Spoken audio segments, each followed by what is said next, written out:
नमस्कार दोस्तों, स्वागत है आपका हमारे YouTube चैनल जीके ट्रैकर पे। देखिए फ्रेंड्स, आज के इस वीडियो में हम बात करेंगे जो हमारी एक नई सीरीज़ है जिसके अंतर्गत हम उत्तराखंड की जो विभिन्न वन लाइनर पुस्तकें आती हैं उनके नोट्स को कवर कर रहे हैं अतिरिक्त तथ्यों के साथ। आज हमारा ये इस सीरीज़ का 5वां पार्ट है। उम्मीद करता हूँ आपने अभी तक इस सीरीज़ के जो प्रीवियस 4 पार्ट हैं उनको देख लिया होगा।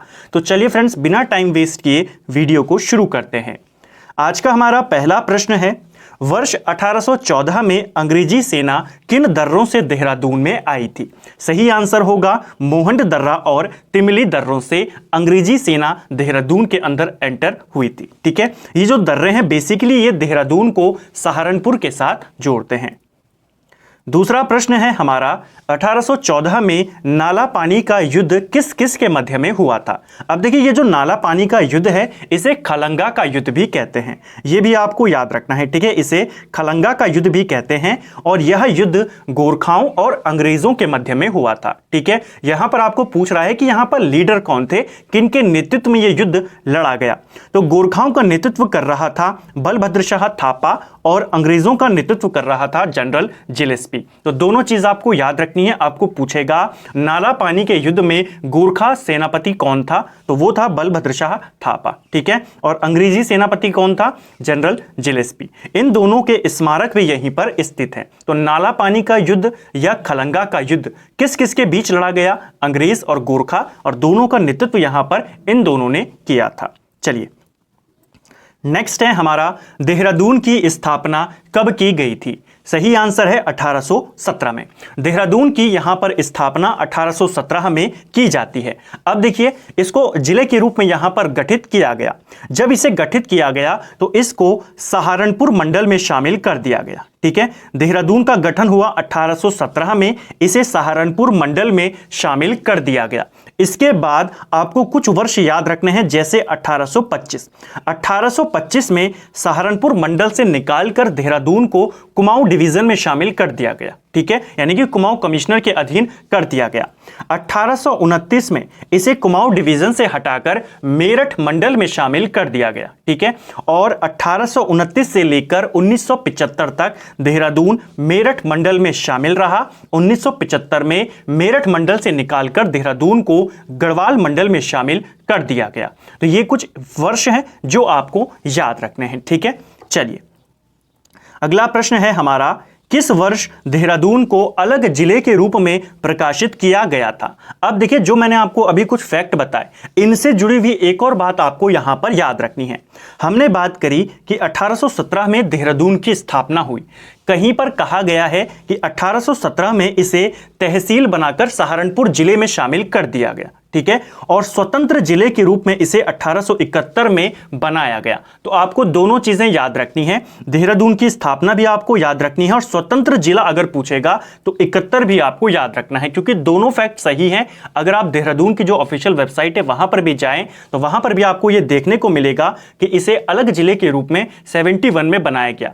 तो बेसिक आपको यहां पर याद क्या रखना है, क्योंकि थोड़ा सा कंफ्यूजन है, आपको याद ये रखना है देहरादून का गठन कब हुआ? आप बताएंगे 1817। अब इसे जिला बनाया गया या तहसील बनाया गया, इसको सहारनपुर में शामिल किया गया। बस आपको इतना याद रखना है, इसे सहारनपुर मंडल में शामिल किया गया, स्वतंत्र जिले के रूप में इसे 1871 में बनाया गया। ठीक है, तो ये कुछ इंपॉर्टेंट फैक्ट हैं, थोड़े से कंफ्यूजिंग है लेकिन आपको याद रखने पड़ेंगे, यहीं से आपके प्रश्न बन सकते हैं। ठीक है, चलिए नेक्स्ट है हमारा, किस वर्ष देहरादून को गढ़वाल मंडल में शामिल किया गया था? तो देखिए, गढ़वाल मंडल में देहरादून को 1975 में शामिल किया गया, ये आपको याद रखना है। हमने जो शुरुआती बात करी कि 1825 में कुमाऊं डिवीजन में डाला गया, 1829 में इसे मेरठ मंडल में डाला गया और गढ़वाल मंडल में इसे 1975 में डाला गया था। ठीक है, चलिए देहरादून नगर पालिका का गठन कब हुआ था? तो देखिए, देहरादून नगर पालिका इसका गठन 1867 में किया गया था, ये आपको याद रखना है, इंपॉर्टेंट वर्ष है। ठीक है, देहरादून नगर पालिका किस वर्ष बनाई गई? 1867 में बनाई गई थी। अगर हम बात करें देहरादून नगर निगम की, तो देहरादून नगर निगम ये बनाया गया 1998 में। ठीक है। तो नगर पालिका 1867, नगर निगम पूछेगा देहरादून नगर निगम तो 1998 में बनाया गया। अब इसको लेकर भी डाउट है, कहीं कहीं पर 2003 भी आपको देखने को मिलेगा, ठीक है। अब यहां पर इसके पीछे की जो कहानी है जो मुझे समझ में आई है, अगर आप ऑफिशियल नगर निगम वाली वेबसाइट पर जाकर देखें तो आपको 1998 देखने को मिलेगा और डेट सहित देखने को मिलेगा। 9 दिसंबर 1998 से देहरादून नगर पालिका देहरादून नगर निगम है, ठीक है। औपचारिक रूप से इसे नगर निगम 2003 में बनाया गया। तो ये अलग अलग फैक्ट है, लेकिन अगर आपको ऑप्शन में दे दिया जाए, एग्जाम में पूछ लिया जाए, तो आप पहला रेफरेंस देहरादून नगर निगम 1998 को ही दें, ठीक है, क्योंकि इसकी वेबसाइट पर भी 98 ही वहां पर दिया गया है, 9 दिसंबर 1998, ठीक है। नगर पालिका 67 में ये बनी थी। नेक्स्ट है हमारा, साक्षरता में राज्य में प्रथम स्थान पर कौन सा जनपद है। तो देखिए किस जनपद की साक्षरता सबसे ज्यादा है, सही आंसर है देहरादून। 2011 की जनगणना के अनुसार उत्तराखंड में सबसे ज्यादा साक्षरता दर किस जनपद की है, देहरादून की है। कितनी साक्षरता दर है, तो लगभग 84.25% इसकी साक्षरता दर है, ठीक है। तो ये आपको याद रखना है। अगर आपको यहीं पर पूछ लिया जाए कि सबसे कम साक्षरता दर, न्यूनतम साक्षरता दर वाला जिला कौन सा है, तो सबसे कम साक्षरता दर है यूएस नगर की, ठीक है, यानी उधम सिंह नगर की, जिसकी साक्षरता दर 73.10% है, ठीक है। तो दोनों आपको याद रखने हैं, सबसे ज्यादा साक्षर और सबसे कम साक्षर, ठीक है। नेक्स्ट है हमारा, महिला साक्षरता की दृष्टि से प्रथम स्थान किस जनपद का है, ये देहरादून का है, ठीक है। ये आपको याद रखना, और ये क्वेश्चन पेपर में पूछा जाता है कि सर्वाधिक महिला साक्षरता किस जनपद में है, ये देहरादून में है। कितनी है साक्षरता दर यहां पर महिलाओं की, तो लगभग 78.54% इनकी साक्षरता दर है। न्यूनतम महिला साक्षरता वाला जिला अगर हम बात करें तो न्यूनतम महिला साक्षरता उत्तरकाशी में देखने को मिलती है, ठीक है। तो ये चीज भी आपको याद रखनी है। सर्वाधिक महिला साक्षरता देहरादून, सबसे कम उत्तरकाशी। इसी प्रकार अगर हम पुरुषों की बात करें तो सबसे ज्यादा पुरुष साक्षरता दर रुद्रप्रयाग में है और सबसे कम हरिद्वार में है। ये कुछ इंपॉर्टेंट फैक्ट जो आपको याद रखने हैं। नेक्स्ट है हमारा, देहरादून में विधानसभा की कितनी सीटें हैं। तो देखिए हाल ही में विधानसभा चुनाव हुए हैं, जैसे मैंने आपको कहा, और एग्जाम भी आपके इसी वर्ष में होने हैं। तो इन सीटों से, इनसे जीते हुए जो प्रसिद्ध कैंडिडेट हैं, जो ज्यादा पॉपुलर हैं, उनको लेकर प्रश्न बन सकता है, ठीक है। तो देहरादून में विधानसभा की टोटल 10 सीटें हैं। कौन कौन सी 10 सीटें हैं पूछी जा सकती हैं कि इनमें से कौन सी विधानसभा सीट देहरादून में शामिल है या शामिल नहीं है। तो नाम एक बार जल्दी से देख लेते हैं। एक है विकासनगर विधानसभा सीट, इसके अलावा देहरादून कैंट है, धर्मपुर, मसूरी, रायपुर, डोईवाला, सहसपुर, ऋषिकेश, राजपुर और चक्राता। ये 10 विधानसभा सीटें देहरादून में पड़ती हैं, ठीक है। इनमें से जो इंपॉर्टेंट है, सबसे पहले आपको इनको याद करना है, वो है ये दो, 9वीं और 10वीं। जो राजपुर वाली विधानसभा सीट है, ये अनुसूचित जाति के लिए आरक्षित है, और चक्राता विधानसभा सीट अनुसूचित जनजाति के लिए आरक्षित है, ठीक है। तो ये चीज आपको याद रखनी है। अब आते हैं यहां पर हाल ही में जो चुनाव हुए, तो कुछ पॉपुलर कैंडिडेट हैं जो आपको पूछे जा सकते हैं कि ये कहां से विधायक हैं। बहुत कम चांस है, लेकिन आपको याद रखना है, ठीक है। जैसे अगर हम बात करें चक्राता से, तो यहां से जीते हैं प्रीतम सिंह, बड़े नेता हैं कांग्रेस के, तो आपको याद रखना है चक्राता से कौन जीते हैं, प्रीतम सिंह पूछे जा सकते हैं। इसके अलावा जो उत्तराखंड में पहले यहां पर विधानसभा अध्यक्ष थे, जो इससे पहले विधानसभा थी, उसके अध्यक्ष थे प्रेमचंद अग्रवाल। वो कहां से विधायक हैं वर्तमान में, ऋषिकेश से विधायक हैं, ठीक है। ये आपको याद रखना है। और एक और प्रसिद्ध विधायक हैं उमेश शर्मा काऊ, ये कहां से विधायक हैं, ये रायपुर से विधायक हैं। तो ये कुछ इंपॉर्टेंट है जो आपको याद रखने हैं, ठीक है। चलिए नेक्स्ट है, बाकी सारे आपको याद करने की जरूरत नहीं है, सारे पूछे वैसे नहीं जाते हैं। नेक्स्ट है हमारा, देहरादून में कितने विकास खंड हैं, यानी देहरादून में ब्लॉक की संख्या कितनी है। तो देहरादून में कुल ब्लॉक 6 हैं। कौन कौन से ब्लॉक हैं, चक्राता ब्लॉक, कालसी ब्लॉक, डोईवाला, विकासनगर, सहसपुर और रायपुर। तो देहरादून में ब्लॉकों की संख्या है 6। तहसील की बात करें तो देहरादून में तहसीलों की संख्या है 7, ठीक है। तो 7 तहसीलों में ये जो 4 हैं, ये तो ब्लॉक भी हैं जैसा हमने ऊपर देखा। इसके अलावा बस नई 3 तहसील आपको याद रखनी है, त्यूनी, ऋषिकेश और देहरादून, जो आप आसानी से पहचान जाएंगे, ठीक है। चलिए नेक्स्ट है हमारा उत्तराखंड का सबसे पश्चिमी जिला कौन सा है। देखिए उत्तराखंड का सबसे पश्चिमी जिले की अगर हम बात करें तो वो है देहरादून। ठीक है, पूछा जाता है सबसे पश्चिमी जिला देहरादून है। यहीं पर याद कर लेंगे कि सबसे पूर्वी जिला पिथौरागढ़ है, सबसे दक्षिणी जिला उधम सिंह नगर है और सबसे उत्तरी जिला तो उत्तरकाशी है। तो चारों आपको याद रखने हैं। पश्चिमी कौन है? देहरादून, पूर्वी पिथौरागढ़, उत्तरी उत्तरकाशी और दक्षिणी कौन सा है? उधम सिंह नगर। ठीक है, नेक्स्ट है हमारा देहरादून जनपद की सीमाएं कितने राज्यों के साथ लगती हैं। तो देखिए देहरादून की सीमाएं 2 राज्यों के साथ लगती हैं। कौन कौन से राज्य हैं? एक है आपका यूपी और एक है आपका हिमाचल प्रदेश। तो देहरादून की सीमाएं यूपी के साथ भी लगती हैं और एचपी के साथ भी लगती हैं, पूछा जाता है। ठीक है, यूपी का कौन सा जिला है जो देहरादून के साथ सीमा साझा करता है? तो वो है सहारनपुर। और अगर हिमाचल की बात करें तो हिमाचल का जो सिरमौर जिला है ये देहरादून के साथ सीमा साझा करता है। ठीक है, तो यूपी का भी एक जिला, हिमाचल का भी एक जिला। कौन कौन से हैं? यूपी का है सहारनपुर और हिमाचल का है सिरमौर। ठीक है, चलिए इसके अलावा ये तो राज्यों की हमने बात करी कि 2 राज्यों के साथ टच करता है। इसके अलावा जो हमारा देहरादून है ये 4 जनपदों के साथ सीमा साझा करता है। ठीक है, राज्य के 4 जनपद कौन कौन से हैं? हरिद्वार, उत्तरकाशी, टिहरी गढ़वाल और पौड़ी गढ़वाल, इनके साथ ये सीमा साझा करता है। ठीक है, तो जनपद हैं 4, राज्य हैं 2 और दोनों राज्यों के जिलों भी हमने यहां पर देखे। नेक्स्ट है हमारा शिवालिक और मध्य हिमालय के बीच फैले चौरस और 37 घाटियों को क्या कहते हैं? तो शिवालिक और मध्य हिमालय के बीच में जो फैली चौरस घाटियां हैं, चौड़ी चौड़ी घाटियां हैं, इनको दून क्षेत्र कहा जाता है। ठीक है, पश्चिम में इनको दून कहते हैं, पूर्व में इनको द्वार कहते हैं। ठीक है, जैसे हमने पहले भी देखा कि हरिद्वार और देहरादून, तो पूर्व में इनको क्या कहा जाता है? पूर्व में इनको द्वार कहते हैं, पश्चिम में इनको दून कहते हैं। ठीक है, किसके मध्य में है? शिवालिक और मध्य हिमालय के बीच की जो चौरस घाटियां होती हैं, और ये क्वेश्चन पेपर में पूछा जा चुका है। ठीक है, अगर हम बात करें उत्तराखंड का सबसे प्रसिद्ध दून और सबसे बड़ा दून कौन सा है? तो वो है देहरादून। ठीक है, जो देहरादून है ये लगभग आपका 75 किलोमीटर लंबा दून है, राज्य का सबसे बड़ा दून और सबसे प्रसिद्ध दून है।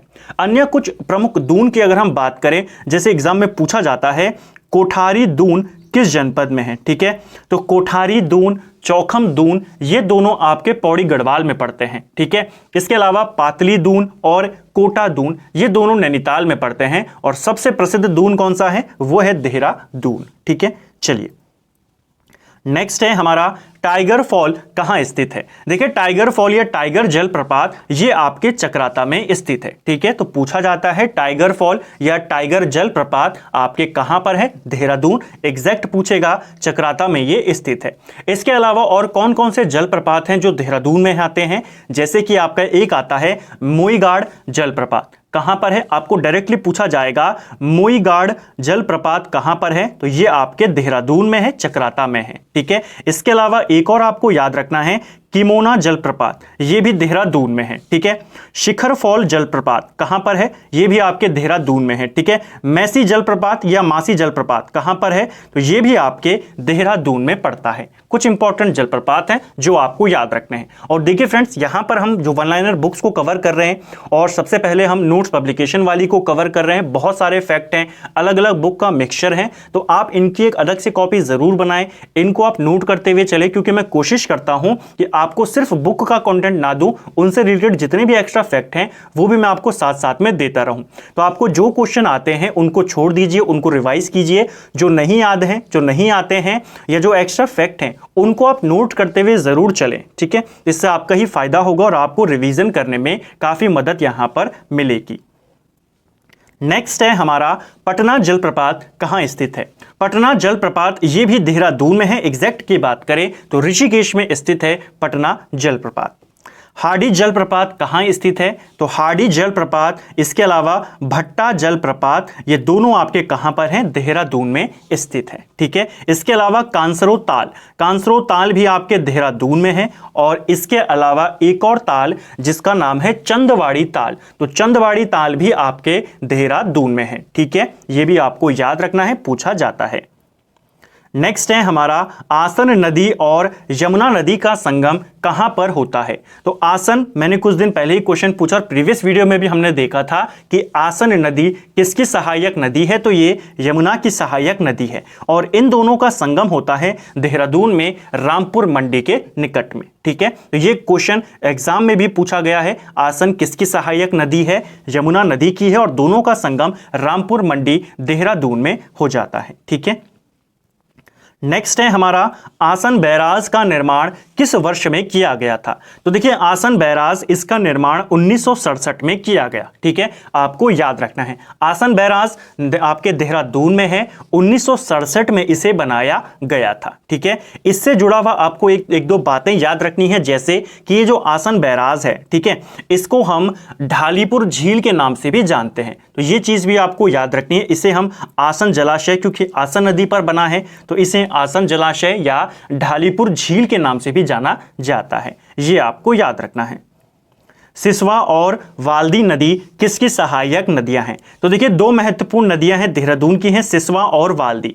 ये दोनों सहायक नदियां हैं सोंग नदी की। ठीक है, पिछले वीडियो में भी हमने देखा था कुछ दिन पहले कि सिसवा और वाल्दी दोनों सहायक नदियां हैं सोंग की, और सोंग नदी किसकी सहायक नदी है, गंगा की सहायक नदी है। ठीक है, तो ये दोनों आपको याद रखना है, सिसवा वाल्दी किसकी सहायक है, सोंग नदी की। ठीक है, और जो दो महत्वपूर्ण नदियां और हैं देहरादून में ही बहती हैं, रिस्पना और बिंदाल, ये दोनों किसकी सहायक नदियां हैं, ये दोनों सिसवा की सहायक नदियां हैं। ठीक है, चलिए किस स्थान के निकट गंगा नदी से सोंग नदी मिलती है। तो गंगा और सोंग नदी का संगम कहां पर होता है, रायवाला के निकट देहरादून में इन दोनों का संगम हो जाता है। आपको याद रखना है, पेपर में भी पूछा गया था कि सोंग नदी किसकी सहायक नदी है, कहां पर आकर मिलती है, तो रायवाला के पास गंगा की सहायक नदी है। ठीक है, देहरादून स्थित सहस्त्रधारा जलप्रपात किस नदी के तट पर स्थित है। तो जो सहस्त्रधारा जलप्रपात है, जिसमें माना जाता है कि यहां पर गंधक युक्त जल होता है, ठीक है, यानी कि इसके जल में गंधक मिला हुआ होता है, जो कि चर्म रोग के लिए अच्छा माना जाता है। ठीक है, यानी कि अगर इसमें कोई व्यक्ति जिसको चर्म रोग है वो यहां पर अगर स्नान करता है तो उसको उसमें लाभ मिलता है उस रोग में। ठीक है, तो गंधक युक्त जल वाला सहस्त्रधारा जलप्रपात ये आपके देहरादून में है, वाल्दी नदी के तट पर ये स्थित है। ठीक है, तो ये आपको याद रखना है, इंपॉर्टेंट है, आपको पूछा जाता है। और वाल्दी नदी अभी हमने ऊपर देखी, आपको याद है, सिसवा और वाल्दी किसकी सहायक नदियां हैं, दोनों सोंग नदी की सहायक नदी हैं। तो ऐसे ही आपको चीजों को लिंक करते हुए पढ़ना है। ठीक है, तो गंधक युक्त जल होता है सहस्त्रधारा जलप्रपात का, वाल्दी नदी के ये तट पर है। हमने बात करी गंधक की। आपने एक प्रश्न पढ़ा होगा कि राज्य में गंधक की खोज सर्वप्रथम कब की गई थी। तो राज्य के अंदर गंधक की खोज सर्वप्रथम 1957 में की गई थी। ये खोज चमोली में जो रूपगंगा घाटी है वहां का एक गांव है जिसका नाम है सुदौला गांव। तो यहां पर गंधक की खोज सर्वप्रथम की गई। कहां पर की गई, सुदौला गांव। कहां पड़ता है, रूपगंगा घाटी। जनपद कौन सा है, चमोली। किस वर्ष में की गई, 1957। ये कुछ फैक्ट जो आपको याद रखने हैं। ठीक है, भूकंपीय जोन की दृष्टि से देहरादून को किस भूकंप जोन में रखा गया है। तो देखिए भूकंपीय जोन की दृष्टि से देहरादून को जोन 4 में रखा गया है। देखिए पूरे भारत को 5 भूकंप जोन में बांटा गया है, जिसमें से जो पूरा उत्तराखंड है वो जोन 5, 4 और जोन 5 में आता है। ठीक है, पूरे भारत को 5 भूकंप जोन में बांटा गया है, 1 2 3 4 5। जोन 4 और जोन 5 में आता है उत्तराखंड। तो देहरादून जो आता है वो जोन 4 के अंतर्गत आता है। जोन 4 में देहरादून के अलावा और कौन कौन से जनपद आते हैं, तो जैसे टिहरी गढ़वाल, उत्तरकाशी, नैनीताल, ये सब जो है जोन 4 में आते हैं। ठीक है, जोन 5 में आपका रुद्रप्रयाग आ जाता है, चमोली आ जाता है, पिथौरागढ़, बागेश्वर, अल्मोड़ा, ये आपके जोन 5 में आ जाते हैं। नेक्स्ट है हमारा, किन स्थानों पर भूकंप की तीव्रता मापने के लिए भूकंप मापी स्टेशन बनाए गए हैं। तो भूकंप मापी स्टेशन आपका एक देहरादून में बनाया गया है, एक टिहरी में बनाया गया है और एक चमोली के गरुड़गंगा नामक जगह पर बनाया गया है। यह क्वेश्चन पेपर में पूछा जा चुका है। वहां पर आपको इस तरीके से पूछा गया कि इनमें से किस जगह पर भूकंप मापी स्टेशन नहीं बनाया गया है। ठीक है, तो 3 जगहें आपको याद रखनी है, देहरादून, टिहरी और चमोली। नेक्स्ट है हमारा, देहरादून में कालसी के पास मंदराम एवं बाराकोट क्षेत्र किसका पर्याप्त भंडार है? तो देखिए देहरादून में जो कालसी के निकट में मंदराम और बाराकोट क्षेत्र है, यह पर्याप्त भंडार है चूना पत्थर का। ठीक है, सही आंसर होगा चूना पत्थर। बेराइट्स धातु के भंडार किस जनपद में है? तो बेराइट्स धातु हमें कहां से मिलती है ज्यादा? तो इसके भंडार देहरादून में हमें देखने को मिलते हैं। इंपॉर्टेंट है, पेपर में पूछा जा चुका है।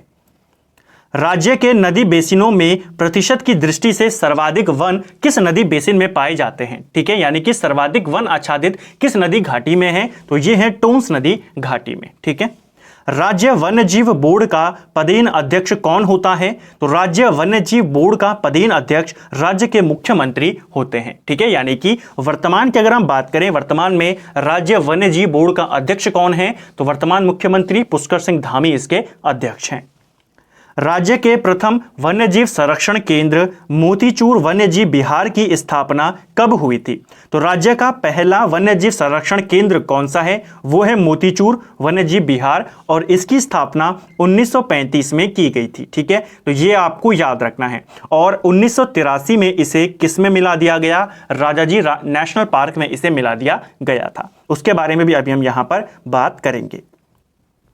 नेक्स्ट है हमारा, राजाजी वन्यजीव विहार की स्थापना कब हुई थी? सही आंसर है 1948 में। ठीक है, जो राजाजी वन्यजीव विहार है इसे 1948 में बनाया गया। मोतीचूर वन्यजीव विहार 1935 में बनाया गया। और एक और है चिला वन्यजीव अभयारण्य या वन्यजीव विहार, जिसे 1977 में बनाया गया। इन तीनों को मिलाकर 1983 में राजाजी नेशनल पार्क बनाया गया था। ठीक है, आसन वेटलैंड संरक्षण आरक्षित क्षेत्र की स्थापना किस वर्ष की गई थी?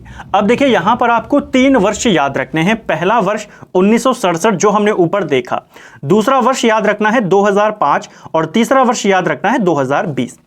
देखिए, जो आसन बैराज है इसका निर्माण किया गया 1967 में। ठीक है, आसन संरक्षण आरक्षित क्षेत्र इसका निर्माण किया गया 2005 में और इस वेटलैंड को रामसर सूची में शामिल किया गया 2020 में। ठीक है, तो तीनों आपको साल याद रखने हैं। अगर पूछेगा आसन बैराज कब बनाया गया सिर्फ, ठीक है, तो 1967। इसको आरक्षण यहां पर संरक्षण आरक्षित क्षेत्र कब बनाया गया? 2005। और इसे रामसर की वेटलैंड सूची में कब शामिल किया गया? इसको 2020 में। ठीक है, चलिए, किस वर्ष में 3 वन्यजीव अभयारण्य चीला, मोतीचूर और राजाजी को मिलाकर राजाजी नेशनल पार्क बनाया गया था? तो बेसिकली राजाजी राष्ट्रीय उद्यान की स्थापना पूछी जा रही है। राजाजी राष्ट्रीय उद्यान 1983 में बनाया गया था। ठीक है, और 3 वन्यजीव अभयारण्य थे, जो चीला जो 1977 में बना, मोतीचूर 1935, राजाजी 1948। इन तीनों को मिलाकर इसको यहां पर 1983 में नेशनल पार्क बनाया गया था। ठीक है, नेक्स्ट है, राजाजी राष्ट्रीय उद्यान का नाम किसके नाम पर रखा गया है? तो जो ये राजाजी नेशनल पार्क है इसका नाम जो भारत के पहले भारतीय गवर्नर जनरल थे सी राजगोपालाचारी, इनके नाम पर इसका नाम रखा गया है। ठीक है, चलिए, राजाजी राष्ट्रीय उद्यान को किस वर्ष राज्य का दूसरा टाइगर रिजर्व घोषित किया गया था? सही आंसर है राजाजी नेशनल पार्क को 2016 में राज्य का दूसरा टाइगर रिजर्व घोषित किया गया। ठीक है, पहला टाइगर रिजर्व था जिम कॉर्बेट, जिसे 1973 में बनाया गया, और दूसरा है राजाजी, जिसको 2016 में बनाया गया। राजाजी राष्ट्रीय उद्यान किन जनपदों में फैला है? तो जो राजाजी नेशनल पार्क है ये आपके 3 जनपदों में फैला है, देहरादून में, पौड़ी में और हरिद्वार में। ये क्वेश्चन पेपर में पूछा जा चुका है कि राजाजी नेशनल पार्क का विस्तार किन किन जिलों में है? तो देहरादून, पौड़ी और हरिद्वार में है। ठीक है, हेडक्वार्टर इसका देहरादून में स्थित है, ये भी आपको याद रखना है। अगर हम इस राष्ट्रीय उद्यान के क्षेत्रफल की बात करें तो 820 वर्ग किलोमीटर के करीब इसका क्षेत्रफल है। एग्जैक्ट की बात करें तो 820.42 वर्ग किलोमीटर इसका कुल क्षेत्रफल है। ठीक है, ये भी आपको याद रखना है। राज्य का सबसे छोटा वन्यजीव विहार कौन सा है? तो राज्य का सबसे छोटा वन्यजीव विहार है मसूरी वन्यजीव विहार, जिसकी स्थापना 1993 में होती है। और इसका अगर हम क्षेत्रफल की बात करें तो मात्र 11 वर्ग किलोमीटर से भी कम है। ठीक है, 10.82 वर्ग किलोमीटर इसका कुल क्षेत्रफल है और ये उत्तराखंड का सबसे छोटा वन्यजीव विहार है। ठीक है, नेक्स्ट है हमारा भारतीय सर्वेक्षण विभाग का मुख्यालय किस वर्ष बंगाल से देहरादून स्थानांतरित किया गया था। तो देखिए, जो भारतीय सर्वेक्षण विभाग है इसकी स्थापना आप जानते हैं 1767 में होती है और इसकी स्थापना बंगाल में की गई थी, ठीक है, लेकिन इसे 1942 में देहरादून लाया गया। तो क्वेश्चन पूछा जा चुका है, भारतीय सर्वेक्षण विभाग का हेडक्वार्टर वर्तमान में देहरादून में है, 1942 से है। अगर आपको पूछा जाए इसकी स्थापना कब हुई तो आप बताएंगे 1767, बंगाल में इसे स्थापित किया गया था। नेक्स्ट है हमारा, जॉर्ज एवरेस्ट को किस वर्ष भारतीय सर्वेक्षण विभाग का महासर्वेक्षक नियुक्त किया गया था।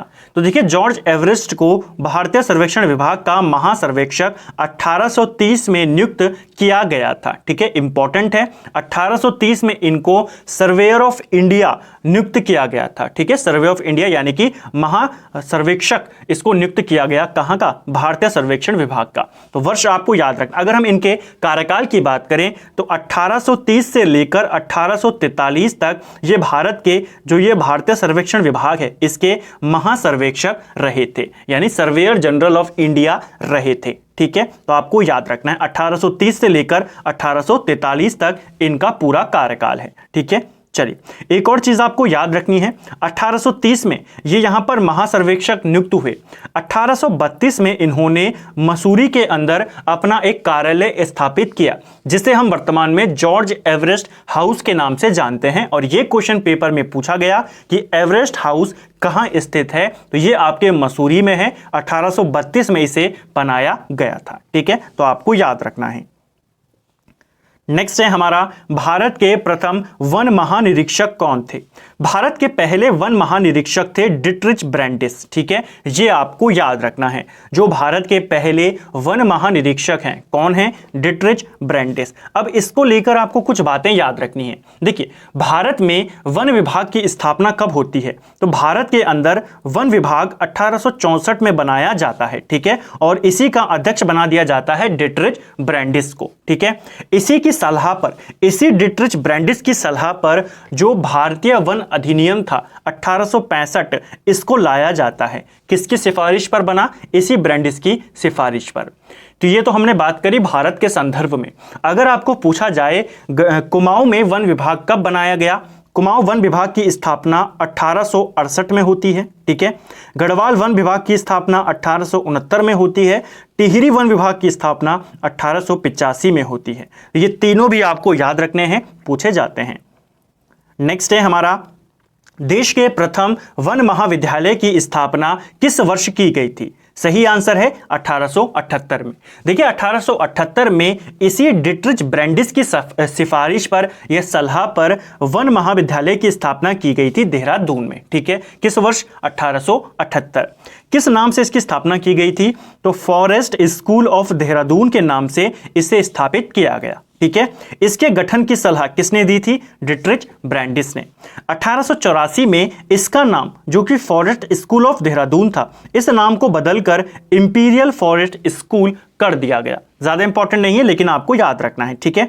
इसके बाद 1906 में इसका नाम बदलकर इंपीरियल फॉरेस्ट रिसर्च इंस्टीट्यूट कर दिया गया, और ये इंपॉर्टेंट है, ठीक है। इसका नाम बदलकर फॉरेस्ट रिसर्च इंस्टीट्यूट यानी FRI कब हुआ, 1906 में, और इसीलिए FRI की स्थापना अगर आपको पूछी जाती है तो आप बताएंगे 1906, ठीक है। आजादी के बाद इसका नाम हो गया इंडियन फॉरेस्ट रिसर्च इंस्टीट्यूट, ठीक है। ये सारी चीज आपको याद रखनी। अगर पहला वन महाविद्यालय पूछेगा 1878, ठीक है, फॉरेस्ट स्कूल ऑफ देहरादून के नाम से। FRI की स्थापना पूछेगा, आप बताएंगे 1906। नेक्स्ट है हमारा, FRI को डीम्ड विश्वविद्यालय का दर्जा किस वर्ष मिला था। तो FRI को डीम्ड विश्वविद्यालय का दर्जा 1991 में दिया गया था, ठीक है, याद रखना है, पूछा जा चुका है। FRI का मुख्य भवन किस शैली में बना है। तो FRI का जो मुख्य भवन है यह किस शैली में बना हुआ है, तो यह आपके ग्रीक और रोमन शैली में बना हुआ है, ठीक है। नेक्स्ट है, FRI मुख्य भवन के वास्तुविद कौन थे, यानी कि इसके जो मेन डिजाइनर था वो कौन था। तो FRI का जो मुख्य भवन है इसके वास्तुविद थे CG ब्लूमफील्ड। ये आपको याद रखना है, इंपॉर्टेंट है, पूछा जा सकता है। एफआरआई मुख्य भवन का उद्घाटन किस वर्ष किया गया था? तो जो ये मुख्य भवन है इसको उद्घाटन इसका किया गया 1929 में, ठीक है। और किसके द्वारा उद्घाटन किया गया था? इंपॉर्टेंट है, उस समय का जो भारत का वायसरॉय था इरविन के द्वारा इसका उद्घाटन किया गया, ठीक है। इस मुख्य जो ये भवन है इसकी आधारशिला 1923 में रखी जाती है। यह बनकर तैयार होता है 29 में, और 29 में इसका उद्घाटन कौन करता है? भारत का वायसरॉय लॉर्ड इरविन, ठीक है। तो आपको याद रखना है, पूछा जा सकता है आधारशिला कब रखी गई, उद्घाटन कब हुआ, किसने किया, ठीक है। नेक्स्ट है हमारा एफआरआई के मुख्य गेट का नाम क्या है? तो एफआरआई का जो मेन गेट है इसका नाम है ब्रैंडिस गेट, ठीक है। डिट्रिच ब्रैंडिस के ही नाम पर इसका नाम रखा गया है। नेक्स्ट है हमारा हिमालय इंस्टीट्यूट हॉस्पिटल ट्रस्ट की स्थापना कब हुई थी? तो जो हिमालय इंस्टीट्यूट हॉस्पिटल ट्रस्ट है इसकी स्थापना 1989 में होती है। स्वामी राम के द्वारा इसको स्थापित किया जाता है, ठीक है। कब हुई? 1989। किसने किया? स्वामी राम ने, देहरादून में। Himalaya institute of hospital trust को डीम्ड विश्वविद्यालय का दर्जा कब दिया गया था? तो इसे डीम्ड विश्वविद्यालय का दर्जा दिया गया 2007 में, ठीक है। तो आपको यह भी याद रखना है, स्थापना 1989, विश्वविद्यालय का दर्जा 2007 में। नेक्स्ट है हमारा देहरादून में आयुर्वेद विश्वविद्यालय की स्थापना कब हुई थी? ठीक है, देहरादून में आयुर्वेद विश्वविद्यालय की स्थापना सन 2009 में हुई थी। तो ये आपको याद रखना है, ठीक है। आपको सीधा पूछ लेगा कि राज्य में आयुर्वेद विश्वविद्यालय कहाँ है, हरिद्वार मत करना, ये आपके देहरादून में है, ठीक है। कब बनाया गया था? 2009 में। रोवर्स केव कहाँ स्थित है? ये क्वेश्चन एक प्रीवियस ईयर क्वेश्चन है, कई बार पेपर में पूछा गया है। रोवर्स केव या चोरों की गुफाएं भी इसको कहते हैं, ठीक है। तो रोवर्स केव या चोरों की गुफाएं ये आपके गुच्चू पानी देहरादून में स्थित हैं। और ये क्वेश्चन पेपर में कई बार पूछा गया है कि चोरों की गुफाएं या डाकुओं की गुफाएं, जिसको इंग्लिश में कहा जाता है रॉबर्स केव, ये कहां पर हैं? आपके गुच्चू पानी देहरादून में स्थित हैं। नेक्स्ट है हमारा प्रसिद्ध मेंड्रोलिंग मठ कहाँ स्थित है? तो जो आपका प्रसिद्ध मेंड्रोलिंग मठ है ये आपके देहरादून में स्थित है, ठीक है। कहाँ पर है? देहरादून में। नेक्स्ट है और आज का अंतिम प्रश्न है, देहरादून स्थित गुरुद्वारा नानकसर का निर्माण किस वर्ष किया गया था? तो आपको डायरेक्टली ऐसा पूछ लेगा कि जो नानकसर नाम का गुरुद्वारा है ये कहाँ स्थित है? देहरादून में है, और इसका निर्माण 1973 में किया गया था। तो इंपॉर्टेंट है, आपको याद रखना है, ठीक है। एक चीज और आपको याद रखनी है, ये जो यहाँ पर मेंड्रोलिंग मठ है ये आपके देहरादून में है। इसको लेकर कुछ बातें हैं जो आपको याद रखनी है कि इसे बुद्धा टेम्पल के नाम से भी जाना जाता है, ठीक है। ये जो मेंड्रोलिंग मठ है बुद्धा टेम्पल के नाम से जाना जाता है।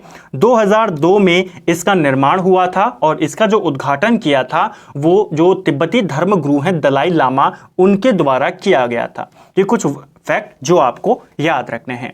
तो फ्रेंड्स ये था हमारी एक नई सीरीज है जिसमें हम विभिन्न पुस्तकों, जो विभिन्न वन लाइनर वाली पुस्तकें हैं उनके नोट्स को कवर कर रहे हैं। उसका हमने पांचवा पार्ट हमने यहां पर देखा। उम्मीद करता हूं आपको वीडियो पसंद आई होगी। आज के वीडियो में कुछ जो तथ्य थे वो थोड़े कंट्रोवर्शियल थे, जिनके दो आंसर हैं, जिनको लेकर अलग अलग कहानियां हैं। मैंने कोशिश करी कि आपको वो सारी चीजें आसान भाषा में और डाउट को कम करते हुए मैं आपका चलूं। फिर भी अगर आपको कोई डाउट रह जाता है किसी भी प्रश्न को लेकर तो आप नीचे कमेंट बॉक्स में पूछ सकते हैं। उम्मीद करता हूं आपको ये वीडियो पसंद आया होगा। अगर आपको ये वीडियो पसंद आया है, क्वेश्चन अच्छे लगे हैं, एक्सप्लेनेशन अगर आपको समझ में आई है और आपके नोट्स और आपको पढ़ने में आसानी हुई है तो आप वीडियो को लाइक जरूर करें, अपने दोस्तों के साथ शेयर जरूर करें, और चैनल पर नए हैं तो चैनल को सब्सक्राइब करें। कम से कम एक सोशल मीडिया प्लेटफॉर्म पर आप चैनल का लिंक जरूर शेयर करें। Thank you friends.